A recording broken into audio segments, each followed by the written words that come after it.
Welcome to Gaikoku Gamers. I finally have my new setup. Haven't gotten the angles and everything quite perfect, but it'll do for now. I know it's been a while, and I am now on my Microsoft Surface, which the camera is actually a lot better, as you can see. Look at this. Whoa. It's a magic pen. I haven't hooked up my professional mic yet, so you'll have to do with onboard sound. Sorry about that, guys, but hey, a video is a video, right? So we have some new games. I went to a local store, to my work. I ended up picking up a bunch of PlayStation 1 games, and I'm kind of getting back into the PS1. I really could care less about much of anything that isn't being released also on PC for the PS4.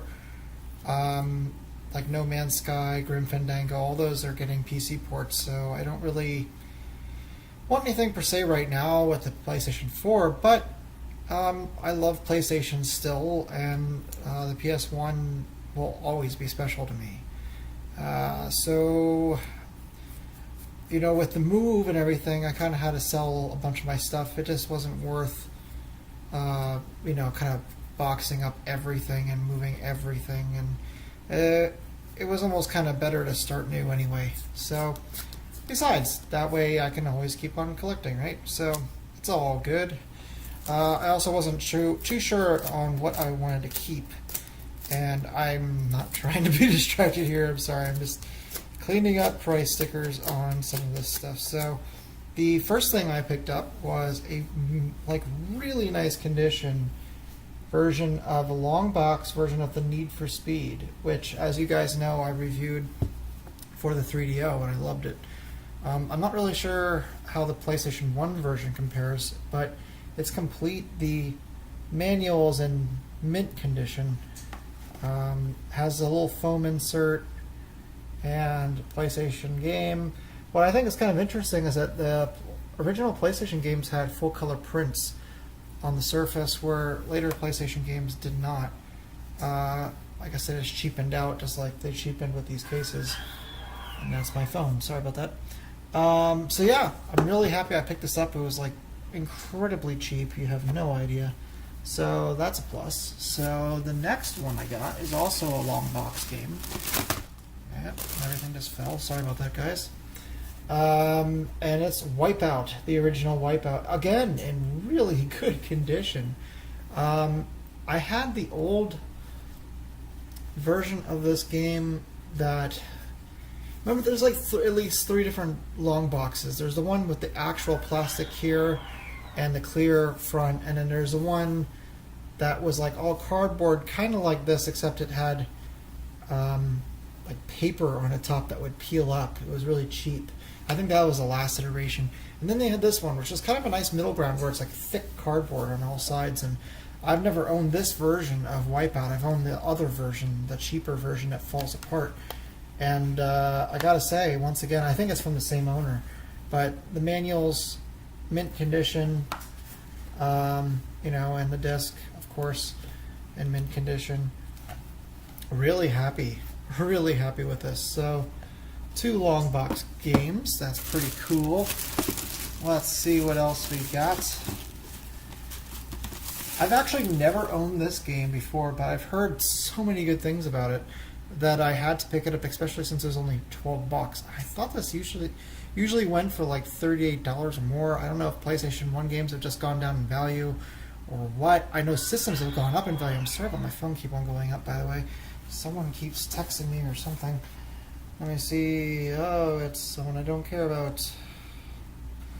Don't you love that? It's like, just leave me alone. Anyway, so a Mega Boost. I've heard really good things about this game. I can't wait to play it. Again, I know this used to be more money, but hey, whatever. I'll take it.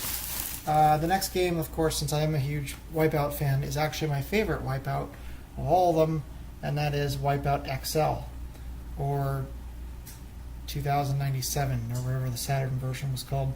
This version is actually better than the Saturn version. It has a higher frame rate, better graphics, the explosions look better, so I'm actually looking forward to playing it. That and the Saturn version costs like $70 some odd. It's that rare. It was only released actually in Japan too, so it's an import on top of that, which sucks because you need to have, well, you need to be able to import it, and that's never fun because you have to basically be at the mercy of eBay and eBay prices and all that type of stuff. The next game is a game that I love. I'm sure it hasn't aged well at all, but I couldn't help but buy it. And ironically enough, it has a tag on the back for Fallout Games for $30. So apparently this used to be a lot more money than it is now. Now it's uber cheap. And that is Star Wars Rebel Assault 2. And right now, with the new movie, I love the trailer, and for all you haters, go fuck yourself. I love the trailer, and I couldn't be happier with the prospect of getting a new movie. I think people need to remember that George Lucas was never going to give us any more movies. He was done. So the fact that we're getting anything, nonetheless, ones that look this good, is a good thing. So people need to remember that, move on with their lives, and be happy. It's a movie, okay? It's not politics. Anyway, so I'm actually really looking forward to playing that game. I like the second one a lot better than the first one, and it was a good game for what it was. And then last but not least, I got Final Fantasy VII, which is probably the only Final Fantasy game that I can play from start to finish. Not necessarily the only one that I like. It's just the only one that really, really, really grips me. In fact, the only other Final Fantasy that I can remember beating was 10. And that wasn't because of the story or the acting. Trust me, both were horrible. That was more because at the time, the only system I had was a PS2. That was one of the biggest releases that had just come out. And graphically, it was astounding for back then. It really was. And I think I got through some of the awkward parts in the game just because the graphics were so well done. Which, you can call me whatever you want on that, graphics forward, all that shit. But for the time, that we were just emerging to a point where graphics were just starting to kind of look like real life. Not quite there, but you know, with standard definition televisions, it actually kind of looked a lot better than it does now on like an HD TV. In fact, I'll be playing these games on the PlayStation 1 via my broadcast monitor on my desk because I have a lot more room now. I'm going to unplug my Microsoft Surface here and kind of show you how much room I have. See, this is great. I can just pick myself up. Ooh, it's like a GoPro camera that stays with you. See, my desk is completely barren. Okay, I don't know where do I go? There's my Stormtrooper doll. But my computer took up all of my space before, and that sucked.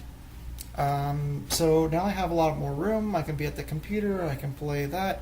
The Surface is powerful enough for me to play PC games on.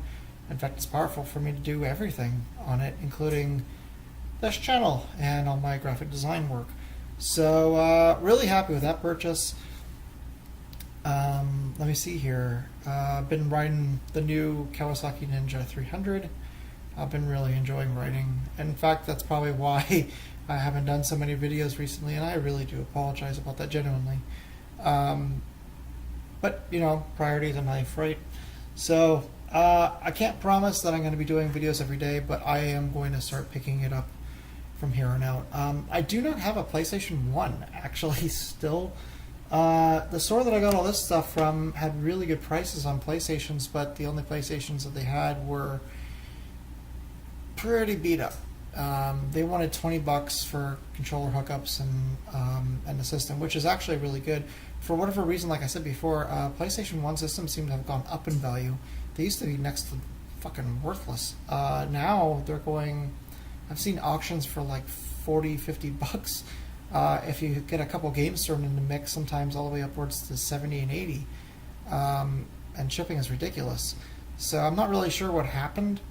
I mean, I know that the whole PlayStation 4, PlayStation 1 20th anniversary edition of it came out, and eBay prices are